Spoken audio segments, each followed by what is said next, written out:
O povo quer saber da transação que você fez com o Exame BTG. Me fala, vamos começar do final. Legal. Você está feliz? Muito feliz. É uma mudança que passa por um pouco do que eu comentei aqui, né? De um empreendedor que carregou a empresa por 22 anos, apoiado, né, pela sua família, né? Como eu já comentei, mas não só você, o papai, mas a família como um todo, mas que muita liberdade, né? Onde eu pude seguir minha intuição durante vários momentos e fazendo coisas que deram muito errado e fazendo coisas extraordinárias, né? Isso que eu estou explicando entre esses dois mundos, o mundo da razão e o mundo do sensível, o mundo do subjetivo, é um programa que a gente criou, um programa para CEOs que chama SER, né? Que é um dos programas mais icônicos que a São Paulo fez, mas que eu duvido que alguém aprovaria isso, né?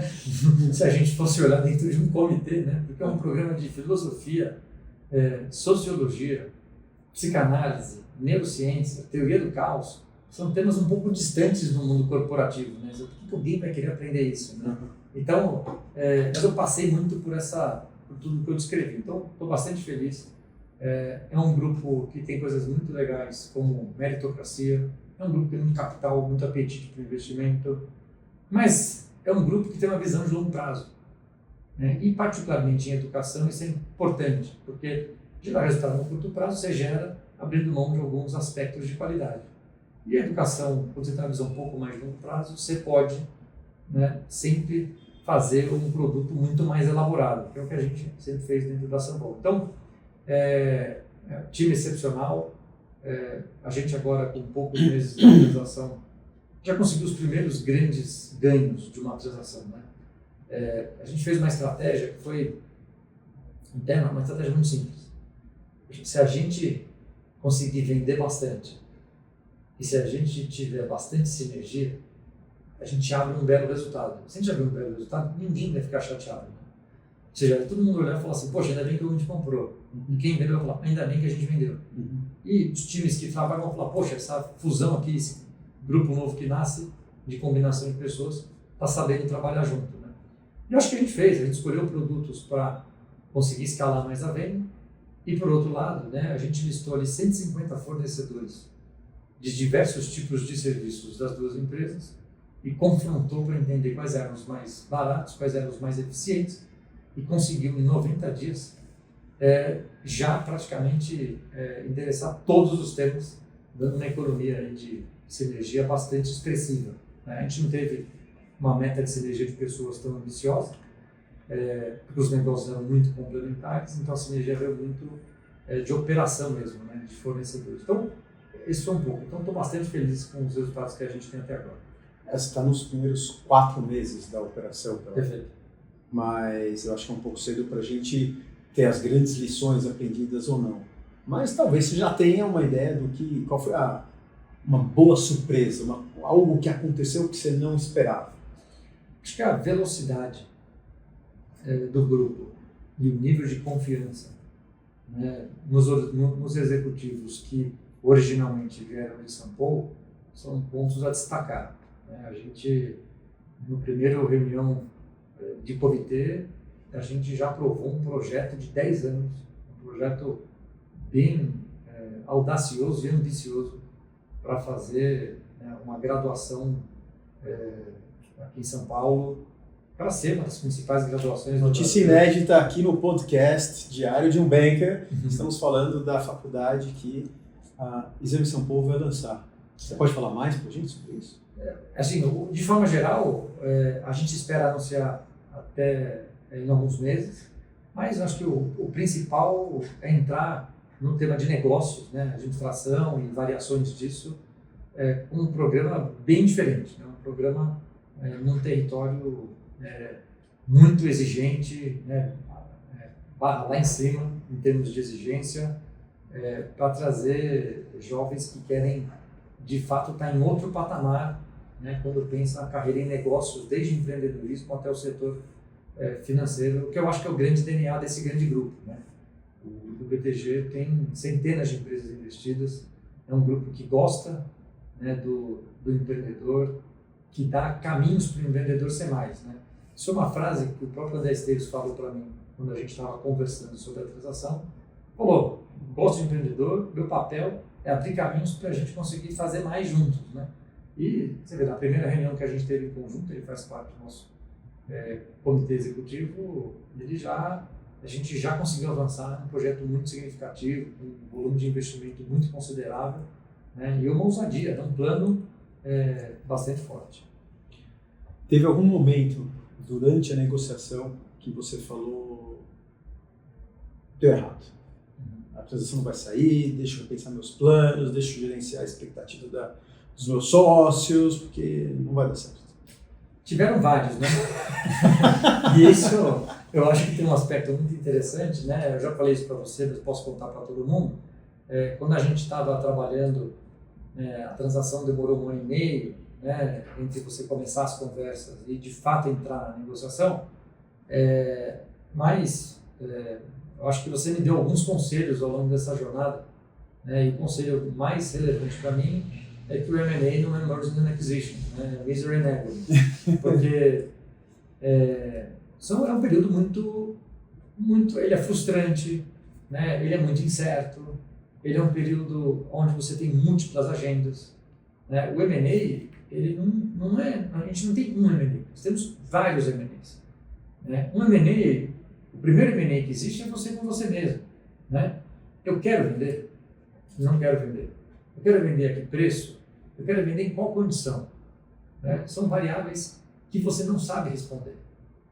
Né? E até entendendo um pouco aquele aspecto do racional com o aspecto do subjetivo, você fala, não, se for tal preço, eu vendo. Né? O preço é um elemento importante, obviamente, da transação. Mas não é ele que faz a transação acontecer.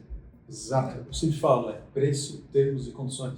Perfeito. Porque os termos e condições é um pouco do que vai acontecer, né, depois da festa do casamento. Né? Planejar a festa do casamento é legal, mas planejar o casamento, né, é mais relevante. Né? Então, eu acho que sim, teve pontos importantes onde, de fato, a gente acabou ali em ruas sem saídas. Eu acho que é natural de qualquer transação. Mas acho que houve muita maturidade, né, dos dois lados. A gente estava muito certo em fazer a transação. A gente fez coisas muito importantes que derivou de uma confiança mútua dos dois lados. Eu acho que, por exemplo, a gente fez um plano de integração 4 meses antes da transação ser assinada, o que favoreceu muito a aceleração da implementação, né?